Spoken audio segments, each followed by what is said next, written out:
I think this is evident even from all the presentations that have been made here today. Um, the information landscape is changing. It's no longer about a one-way conversation where information is flowing from the top going down. I mean, citizens who were once passive recipients of information are now being active participants in, any form of um, participation in the different fields. So through the use of social media, people are now able to express themselves a bit more in various digital forms and voice their thoughts and opinions about matters that are affecting them. There's been a lot of research done about mobile penetration across Africa, and I think this may be one of the reasons why digital expression and people actively participating is vastly increasing over the past few years. So nearly 90% of all phones in Africa are mobile phones, and it's expected that by the end of this year, there'll be about 735 million subscribers. In Kenya, up from about 2.8% in 2008, mobile penetration was at 67.2% as of March of 2012. We can also greatly attribute the phenomenon of, citizen reporting and active digital expression to the fiber optic cables being brought into the continent, because now Africans are able to access internet much easily and experience much higher internet speeds at lower costs. One of the previous presenters actually talked about this survey. There was a survey carried out recently just to see how Africa tweets, and it was found that 57% of these tweets are actually sent from mobile phones.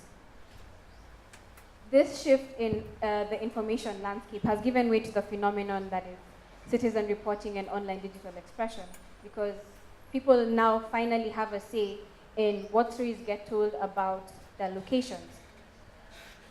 In Somalia, Al Jazeera used our platform to allow the Somali people to send in SMSs about and express themselves about how the conflict had affected them. And more than 4,000 text messages were received within just a few days. And over those, 1,000 were translated from Somali into English by about 80 translators.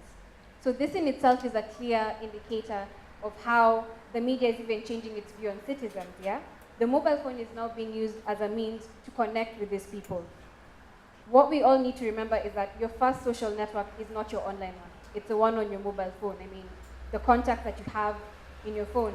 And I think that's why we as Ushahidi focus on the mobile phone when we develop our tools, because it's the tool that has the widest reach and the greatest potential and access. So Ushahidi is a Kiswahili word which means testimony in English. It was born out of the post-election violence, which was back in 2008. So then you would find that so many people were being displaced, so many people were dying, but guys didn't know what exactly was going on the ground, because they were blocked by the media, and the government was also trying to downplay what was going on. So a bunch of Kenyan bloggers came up with this web mashup of Ushahidi, which is actually the first ever deployment of Ushahidi. You can actually find it on legacy.ushahidi.com. So the citizens were now able to report what was actually happening on the ground, and guys actually know what was happening. So as you can see on the map, you have the different categories, the riots, deaths, and then the red markers on the map are the different reports in the different locations. So who are we as Ushahidi? We are a non-profit tech company. We specialize in the development of open source tools for information collection, visualization, and interactive mapping. So our tools democratize information. It increases transparency and lowers the barriers for people to share their stories. So we are a disruptive organization, and by disruptive, we mean we try to change the way information flows, as opposed to having the traditional way it is already in the world. So since the platform was deployed in 2008, many people have started using it all over for different situations. And the main reason behind this is because of its philosophy that if it works in Africa, it can work anywhere. Imagine if you have like two different countries where in one it has a lower infrastructure development as compared to the other. So for a tool developed in the lower infrastructure development country, it's easier to adopt it into the higher one than the other way around. So one of the areas where Ushahidi has mainly been used is in disaster response, and an example is during the nuclear crisis in Japan, where we have the Sinsai.info map, and also during the earthquakes in Haiti, where we have the Haiti map. So it allowed the Haitians to report their locations and their needs in terms of like health needs. People who are trapped, people who are searching for food and water were able to be helped because the information was collected and sent to humanitarian agencies such as the Red Cross, and are able to help out in whatever way they could. Another area where it has been used widely is in social revolutions, and that is like in the Arab Spring in Egypt and Libya. It was used in Egypt for documenting the elections, the revolution, constitutional amendments, and sharing what was happening on the ground. And in Libya, the Libya map was actually a collaborative effort between the Standby Task Force and the UN OCHA to provide a better situational awareness about the unfolding situation for better operational planning.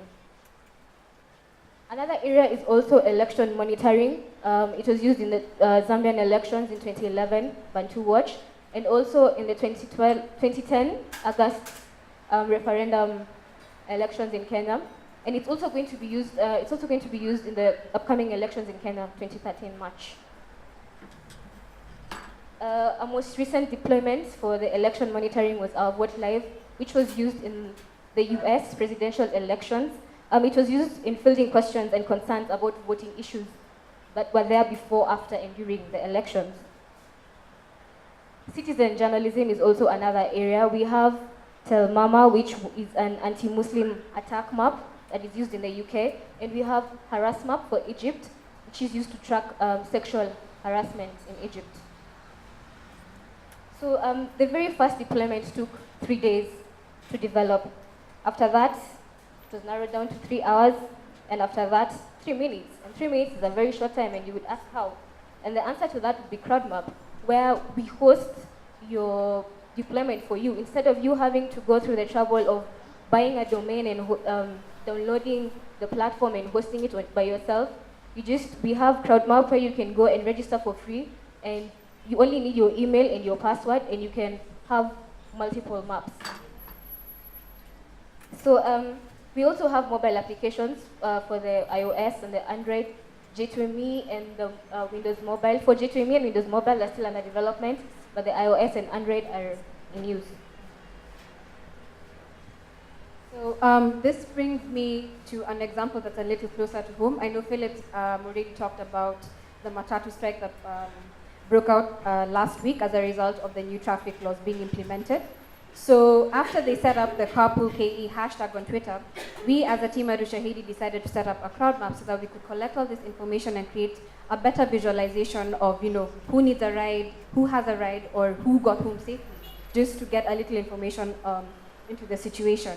And as time went by, yes, there was signal in that hashtag, but there was also a lot of noise. There were a lot of retweets coming in. There were people who ended up using the hashtag for their own personal use, making jokes or, just unnecessary things. And in that way, that was a very clear indicator that our ability to get this information has vastly increased, but our ability to consume it has not. And that experience showed us that sometimes managing a crisis in itself can become a crisis. And this is where our Swift River platform comes in. So this tool was developed as a way to help, clear out the noise. It's a tool that helps you to curate and filter content based on keywords or just anything that is relevant to whatever situation you're in. So what we did at Ushahidi, on the very first day we set up the crowd map, we used one of the features within Ushahidi, which was called the Trusted Reporters feature.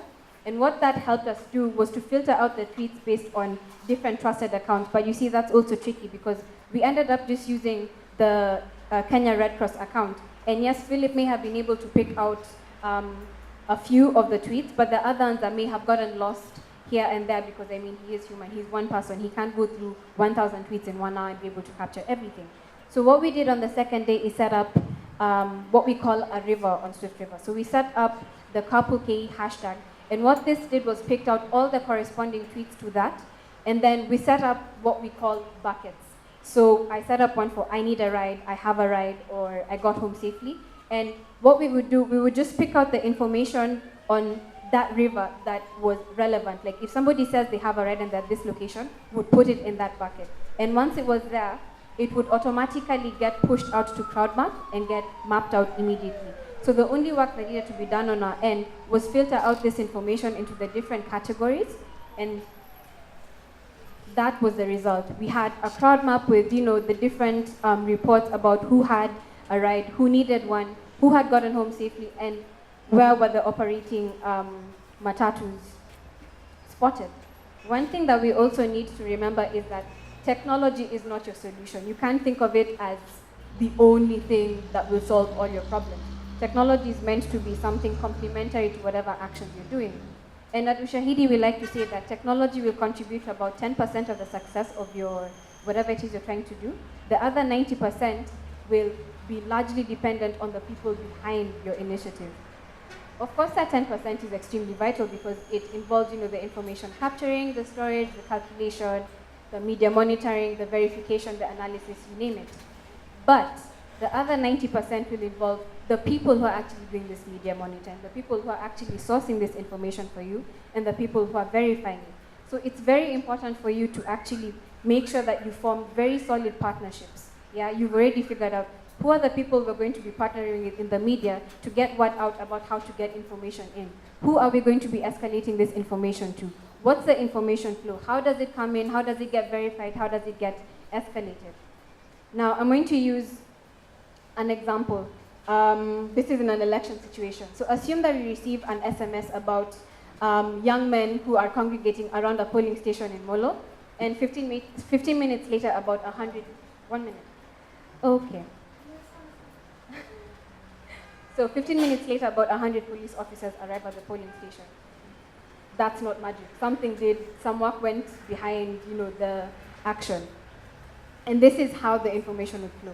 An SMS will be received from the Uchaguzi Control Center, which is about 200 kilometers away from Molo. And then that information, once received, is forwarded to the observers in Molo for verification. Yeah, just to make sure that the information we received is true. Once the observers have verified that, then of course the Uchaguzi Control Center will amplify that to Uriano, which is a trust organization, or a peace organization rather, who will then inform the police, and the 100 police officers will eventually end up being deployed to the area to make sure that the situation is contained.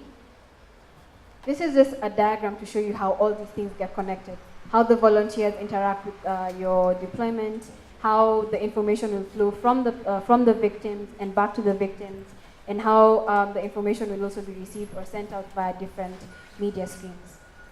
So I'm going to leave you with a quote by one of our developers, Dale Zack, and he says that we're undergoing a major technology paradigm shift. Citizens that were once only passive recipients of information are now active contributors to the story. And in the case of crisis mapping, it's the people on the ground who know best the local situation. I mean, I'm the one who will know, I'm the one who will know exactly how I feel or what the effect of the crisis in that time has had on me. And enabling a two-way conversation between that affected party and support groups can allow a much faster and effective response. The key point is that the affected groups have a voice. The only thing we need to do is listen. Thank you.